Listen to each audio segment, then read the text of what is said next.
Assalamualaikum warahmatullahi wabarakatuh. Perkenalkan, kami dari kelompok 4 akan mempresentasikan materi mengenai determination upah dalam pasar persaingan sempurna serta faktor apa saja yang mempengaruhi diferensiasi upah.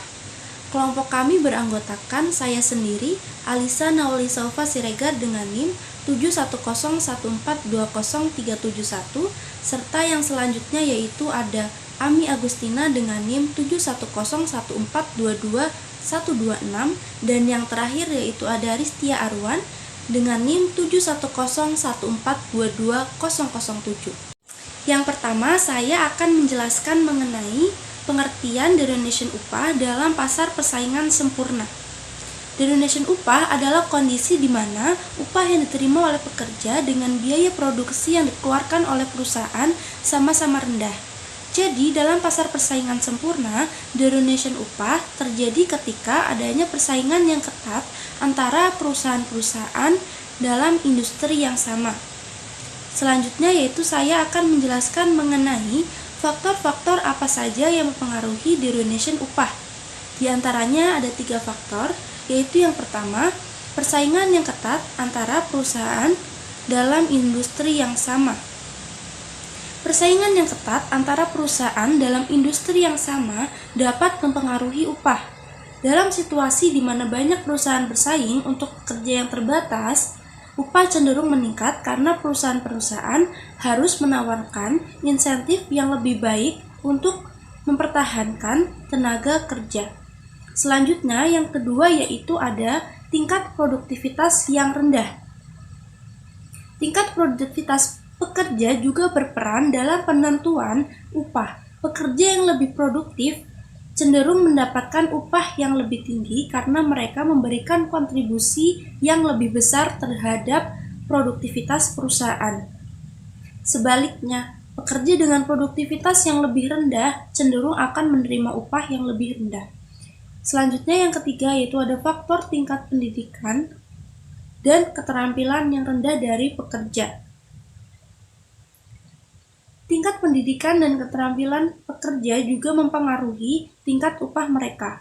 Pekerja yang memiliki pendidikan dan keterampilan yang lebih rendah biasanya akan cenderung mendapatkan upah yang lebih rendah. Begitupun sebaliknya, pekerja yang memiliki pendidikan dan keterampilan yang lebih tinggi biasanya lebih bernilai bagi perusahaan dan akibatnya akan mendapatkan upah yang lebih tinggi. Jadi, faktor-faktor seperti persaingan pasar, produktivitas, pendidikan, dan keterampilan itu sangat berpengaruh terhadap upah determination upah. Jadi ditentukan dalam konteks pasar persaingan sempurna. Selanjutnya yaitu ada dampak dari determination upah, yaitu ada 3 diantaranya: menurunkan kualitas hidup pekerja, menurunkan daya beli masyarakat, dan juga menurunkan kualitas produk yang dihasilkan oleh perusahaan. Saya akan menjelaskan 3-tiganya, yaitu yang pertama, menurunkan kualitas hidup pekerja. Jadi ketika upah pekerja menurun, kualitas hidup pekerja biasanya terpengaruh. Pekerja mungkin kesulitan memenuhi kebutuhan dasar mereka seperti makanan, perumahan, pendidikan, dan perawatan kesehatan. Ini dapat mengarah pada peningkatan tingkat kemiskinan dan ketidaksetaraan ekonomi. Selanjutnya, dampak yang kedua yaitu menurunkan daya beli masyarakat. Penurunan upah dapat meredam daya beli masyarakat secara keseluruhan. Ketika pekerja menghasilkan lebih sedikit uang, mereka memiliki kurang uang untuk dibelanjakan dalam ekonomi. Ini dapat berdampak negatif bagi pertumbuhan ekonomi secara keseluruhan, karena konsumsi yang rendah dapat mengurangi permintaan terhadap barang dan jasa. Selanjutnya, dampak yang ketiga yaitu menurunkan kualitas produk. Penurunan upah dapat berdampak pada kualitas produk yang dihasilkan oleh perusahaan. Pekerja yang menerima upah rendah mungkin kurang termotivasi atau memiliki akses terbatas ke pelatihan dan pendidikan tambahan yang dapat meningkatkan kualitas pekerjaan mereka. Akibatnya, produk yang dihasilkan cenderung lebih berkualitas rendah, dan kurang kompetitif di pasar. Beranjak pada slide selanjutnya, yakni tentang faktor yang mempengaruhi deronation upah. Cara mengatasi deronation upah yang pertama yakni meningkatkan produktivitas pekerja. Meningkatkan produktivitas pekerja dapat dilakukan dengan cara meningkatkan keterampilan pekerja serta meningkatkan efisiensi biaya produksi.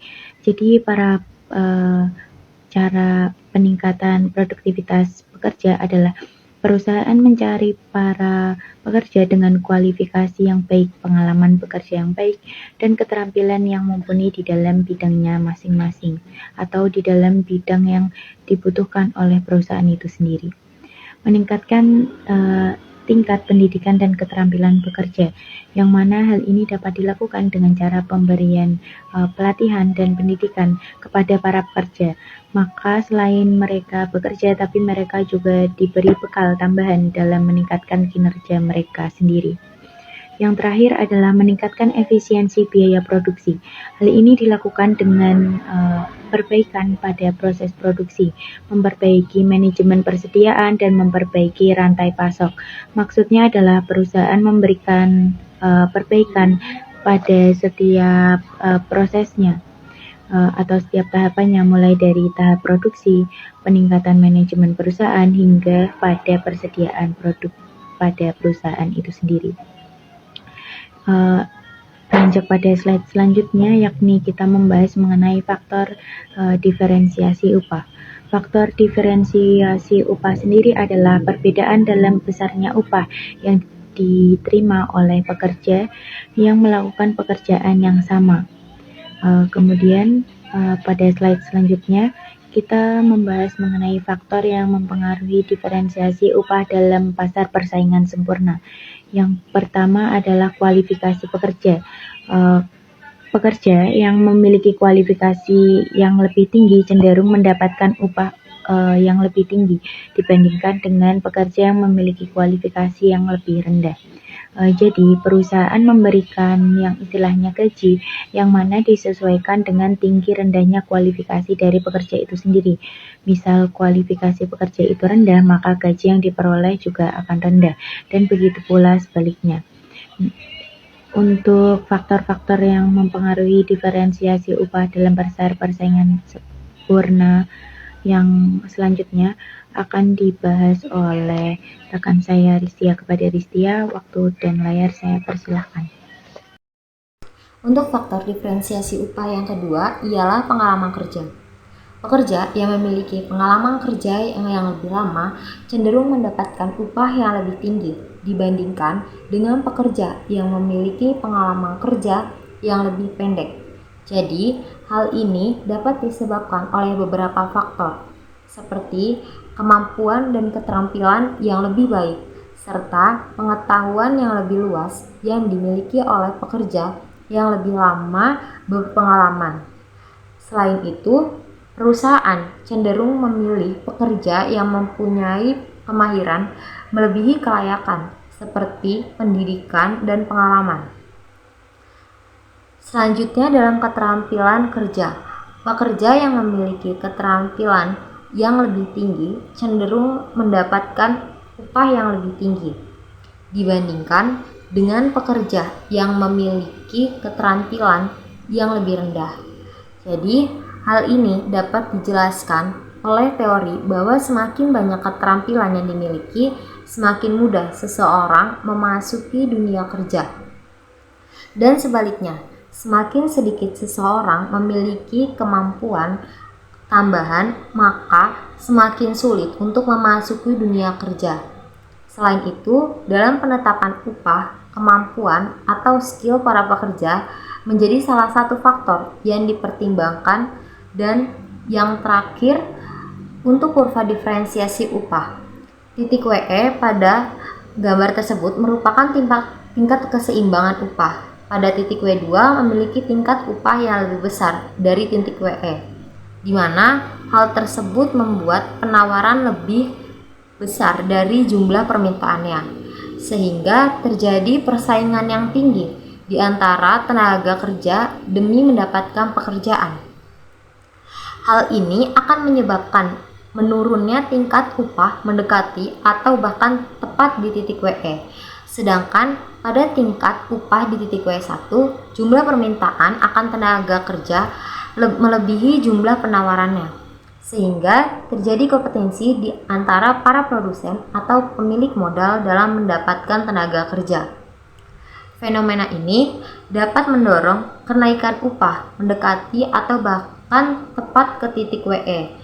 Kekurangan dari model yang digunakan yaitu pasar bebas tradisional. Masih kurangnya bukti yang diberikan perihal realita terkait upah dan lapangan pekerjaan, terkhusus pada negara-negara berkembang. Pergerakan aktivitas dan penawaran dan permintaan tenaga kerja tidak sepenuhnya mampu membuat upah real mencapai titik WE atau tingkat keseimbangan upah.